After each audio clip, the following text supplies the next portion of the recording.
Mr. Robin Thicke is here today. You know What's happening, honey? Oh, man. Life could be so much worse right now. You look happy. I am actually. Your skin is glowing. You look like you just had a facial. Yeah, well. Did you? No. No, I've just been taking a little better care of myself lately. Really? Yeah. Is there some product involved here? No. Really? Just lotions and berries. Just a few little berries in the cheek area berries. for a natural Lots blush? of kiwi. So what do you mean you're taking care of yourself now? Well, you know me. I'm a party man, and I just lately I just realized I had to pull it back a little bit because I got this record Blurred Lines is taking off all around the world, and I got to be traveling, I got to be up, and I'm directing. So lighter on that scotch. I'm directing a short film that I wrote next week, and you can't be a director and run a whole team of producers and actors and all this stuff if you're high and drinking. So I had to clean it up a little bit. Really? Yeah. Oh, you're becoming like boring, no? Yeah, maybe. What is that about? I don't know if boring is. Don't become a square. Oh, do you really think I could ever be? I'm just putting it out there. Probably not. I had Pharrell here the other day. We were talking about your little video. Yeah, Blurred Lines. With the boobies bouncing around everywhere. Yeah.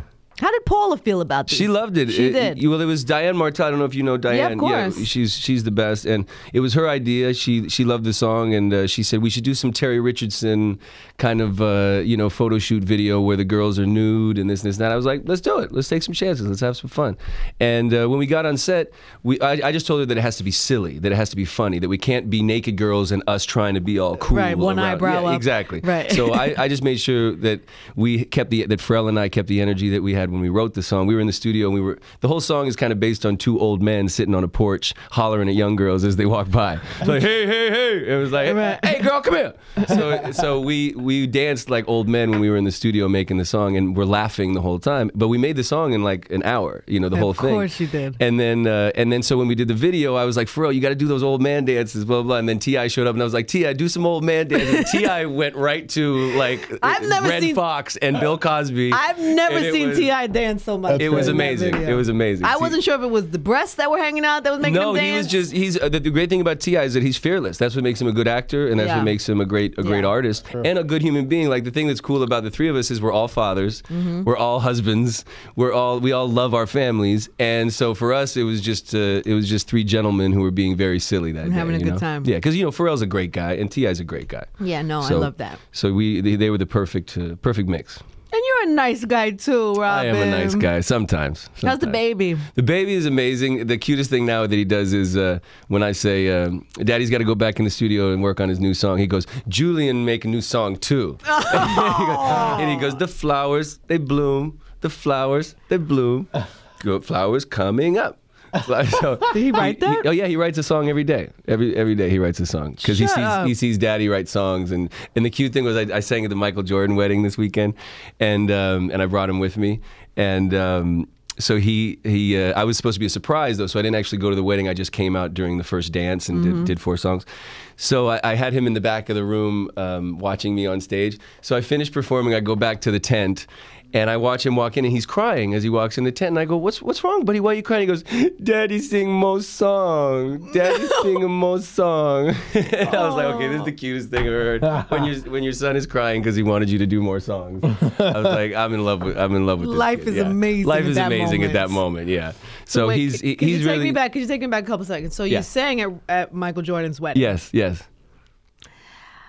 How was the wedding? It was beautiful. That must have been amazing. It was beautiful, and was Oprah Winfrey there? I feel like everybody in the I didn't world see must Oprah. have been I actually, there. because I was the surprise, I didn't get to be a part of any of it. I just sang, and I left right afterwards because I had my baby too. I spent the whole day at the beach with him, and I made it more of a vacation to be with my boy. So do you get like a wedding gift? Do you know how you get the things that you leave with? Do you get one of these as a performer? No, you got a check. He left. Yeah, I got paid. You got paid. For that.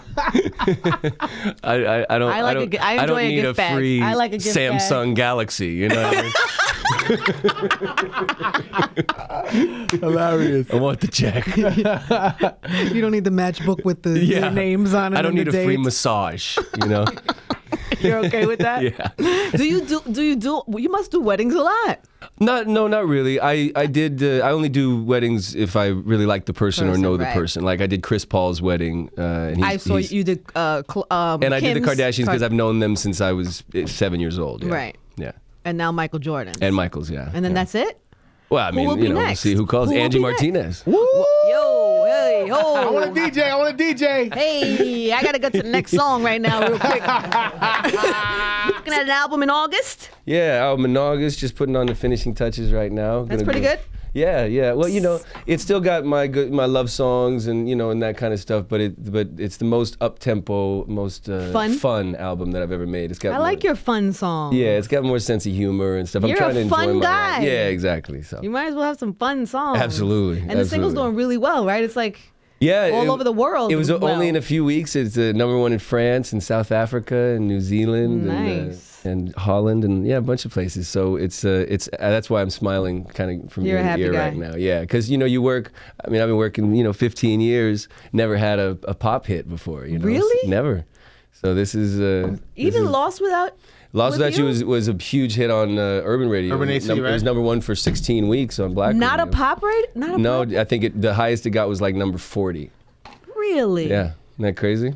So it's nice to be on the pop charts all around the world. Yeah, it's exciting. That's so surprising to me. And what happened with the show? Are you not you're not doing the No, I couldn't do the show anymore. Show anymore? The show was a blast, and Kevin is my boy, and I had so much fun. The whole cast was great. Everybody was a blast, but once the song started to take off and all this momentum was happening, and they needed me, all week long for 8 weeks, and I couldn't finish the album and promote the single and go overseas and do all these other things I wanted to do. So you chose your music career over the show? Yeah, I know. Yeah, of course. What is wrong with you, Robin? Get your priorities together, man. So you didn't feel any way about it? No. Okay, I mean, we were both. He was disappointed that it wasn't going to work out, and I was disappointed that I had said I would do it and then couldn't do it. Thank you. Yeah, really funny. No, it was a blast because my father's a comedian, my uncle's a comedian, so it was a great opportunity for me to show my funny side, and I would have loved to do the second season, but I gotta focus on the music while it's hot. What is this that you're directing? So you're doing I'm making a short film. Yeah, I wrote it. And Paula's in it? Paula's gonna play a small role in it, and then the girl from the Paula Padshot. He's always mad that you don't bring her. He wants to look at your wife. Yeah, Does that offend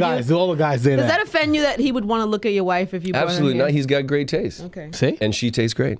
See? Whoa! I we don't have to get too far into it, but because I'm a writer, my whole life I've written, my own songs, and I love to write. So I've gotten into writing screenplays, and I wrote this short film, and so I call the film Mercy because it's about a mercy killing, and it's based on the effect that the healthcare industry has on small town poverty-stricken civilians. That sounds hot. And then what about directing your wife? How does that go? Does she take that direction from you good? No, I think she'll be directing me. Yeah, when she's there I wondered on about set. that because she's like an experienced actress. She'll be directing me. She's gonna roll her eyes at you when you try to tell her what to do. The good thing is that she's already been involved in the stages of writing the script. Anytime I got stuck on a character or got stuck on a scene, I would go to her and she would know exactly what it was missing because that's what she's done her whole career. So when we end up on set that day, I'll be following her lead as you should, as she wants to. But that's just how it goes. Is that how it is in the home too? Oh yeah. Yeah.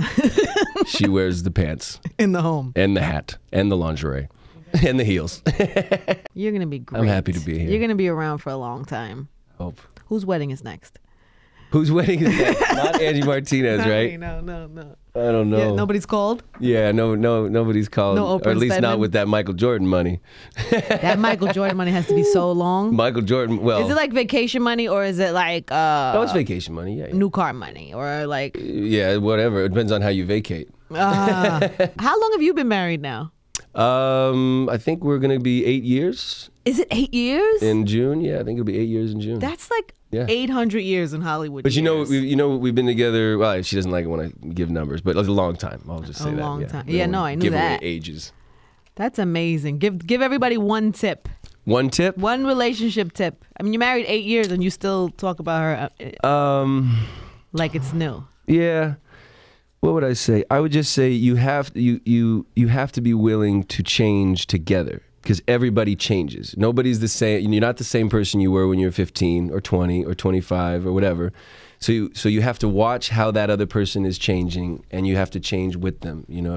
Because if one person goes this way and you don't care or you don't pay attention, you go, well, that's just me. That's just how I roll. That's my style. Then you're like, okay, well, you can keep your shit. You know what I mean? Right, and I'll be over here. I'm be over here doing my new thing. So, you know, if she's taking better care of herself or she's being healthier or she doesn't want to do this, or you know, you got to be on the job. If you're just going to keep doing your thing, and y'all won't be in a parallel universe anymore. That doesn't work, you know.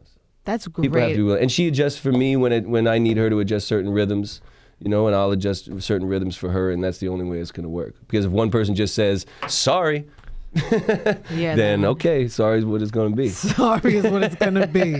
That's great advice. Yeah. You're like Dr. Thicke right now. Next time you come here, we're gonna do a whole Dr. Thicke session. Yeah. We're gonna have I can definitely help out a little bit. I got plenty of experience. We're gonna do a whole relationship segment next time you come. I got plenty of experience with smart, powerful, beautiful women.